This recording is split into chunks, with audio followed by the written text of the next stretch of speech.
Mais c'est Mara que je vois là, dans sa baignoire. C'est exactement ma taille. Catherine. Bonjour Catherine. Bonjour. La voici la baignoire dont vous nous parliez. Et donc voilà, nous avons Mara, mais il est encore vivant. On a de Pour la quelques chance. instants. Je suis encore vivant pour quelques instants. Et alors, c'est vous qui faites l'expertise ou Je pas fais du tout je fais l'expertise. Oui, Vous restez dans la baignoire? Je ne suis pas là pour faire de la figuration. Je vais peut-être sortir quand même. Oui. Vous voulez que je vous aide? Oh non, ça va aller. Alors, elle a une drôle de forme, cette baignoire. Alors, vous disiez que vous l'avez trouvée Chez ma grand-mère. vers Aurillac, c'est ça? Aurillac, oui. Chez votre grand-mère. Elle je était peux où pas. chez votre grand-mère? Elle était dans le garage, Ouais. mais elle habitait un petit village avant où mes oncles et papas sont nés Oui. et où elle était déjà auparavant. D'accord. Donc, Alors, c'est vrai qu'on n'est pas habitué à cette forme. C'est l'ancêtre de la baignoire actuelle. Mais oui, c'est ce qu'on appelle une baignoire sabot. Et c'est un modèle qui a été inventé à Paris autour des années 1770. Alors, je vais vous évoquer un petit peu l'évolution de la baignoire, comme ça vous allez bien comprendre l'avantage de ce modèle. Donc les premières baignoires, celles qu'on connaît, datent de l'Antiquité romaine, gréco-romaine. C'était des baignoires en terre ou alors en marbre pour les modèles les plus luxueux. Donc ce sont des grands bassins circulaires. Allez, au début de l'époque médiévale, il y a encore quelques baignoires, mais alors cette fois-ci, elles sont en bois. Ce sont des baquets qui sont fabriqués par des tonneliers, à l'intérieur desquels on va disposer des linges pour ne pas avoir d'écharde quand on prend son bain. Ah oui. Au début du Moyen-Âge, on continue à se baigner un petit peu, et puis la pratique va disparaître, et va disparaître quasiment jusqu'au XVIIIe siècle.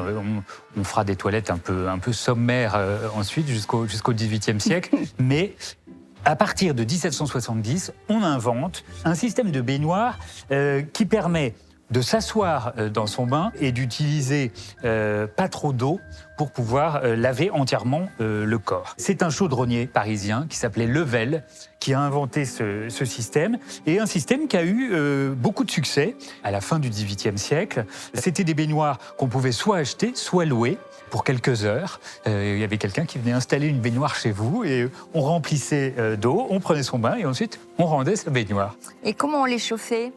Alors c'est très ingénieux.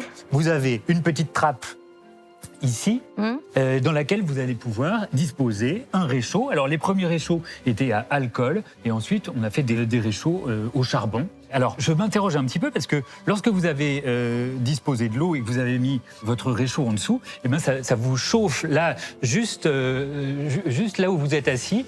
Donc les baignoires étaient protégées avec des linges à l'intérieur, sinon vous risquiez d'être ébouillanté, enfin en tout cas d'avoir un peu chaud aux fesses, on peut le dire. Ouais. Elle vient peut-être de là, l'expression avoir chaud aux fesses. Ben, peut-être.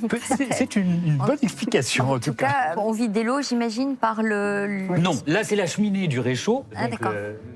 Donc c'est pour évacuer l'air. Voilà, exactement. Et vous avez un petit robinet devant pour évacuer l'eau une fois que vous avez terminé votre bain. Donc c'est vraiment en cuivre, hein? C'est en cuivre. Un travail de dinandier. Alors, un travail de chaudronnier, plus exactement, en cuivre étamé à l'intérieur pour éviter la corrosion. Et c'est un modèle vraiment caractéristique de ce qu'on a fait donc à partir des années 1770. Celui-ci date du début du 19e siècle, probablement autour des années 1820-1830. On l'a utilisé jusqu'en quelle année, ce modèle-ci? Alors, ce modèle en cuivre de la fin du 18e aux années 1820-1830. Après, on en fait en zinc, et après, eh bien, les modèles vont se transformer à partir des années 1840-1850 pour devenir les baignoires modernes qu'on connaît, d'abord en fonte émaillée, en porcelaine, donc ça c'était des baignoires très lourdes, et aujourd'hui dans des matériaux beaucoup plus légers à transporter. Mais il y a eu après un modèle de baignoire sabot qui n'était plus dans la même matière, avec des bords qui ne montaient pas aussi haut, mais qu'on appelait une baignoire sabot. Effectivement, et qui reprend le même principe pour s'asseoir dans le bain, pour utiliser le moins d'eau possible. Bon, en tout cas, bravo, Catherine. Vous nous merci. apportez un objet qu'on n'a jamais vu sur notre plateau. Donc, merci à vous. Y a-t-il un marché pour ce genre d'objet? Alors, il y a un marché, mais un marché un petit peu étroit, parce que c'est un objet comme intéressant. Oui, comme... étroit comme la baignoire. C'est un objet intéressant, mais qu'est-ce qu'on va faire d'une baignoire comme ça? On ne va pas l'utiliser. Une jardinière. La transformer en pot de jardin, fleurs, oui, la transformer en pot de fleurs. Mais enfin, c'est quand même un peu bizarre. C'est un marché étroit, donc ça va intéresser quelques personnes, quelques amoureux de l'histoire de France, mais ça ne va pas non plus être très très facile à vendre. C'est pour ça que mon estimation va être modeste. Ce genre de modèle, on le vend autour de 200 € aujourd'hui. C'est pas mal quand même, 200 €. Vous savez, je crois que c'est le prix que c'est vendu au ferrailleur, je crois. Parce que je m'étais renseignée un peu. Mais bon, je souhaitais venir vous rendre visite. C'est gentil. Je ne m'attendais pas à une telle estimation, vous voyez. Alors, vous attendiez à beaucoup plus, vous? Un peu plus, oui. C'est quand même ancien, donc on ne peut pas dire 50 €. Je vais pouvoir gâter mes petits-fils.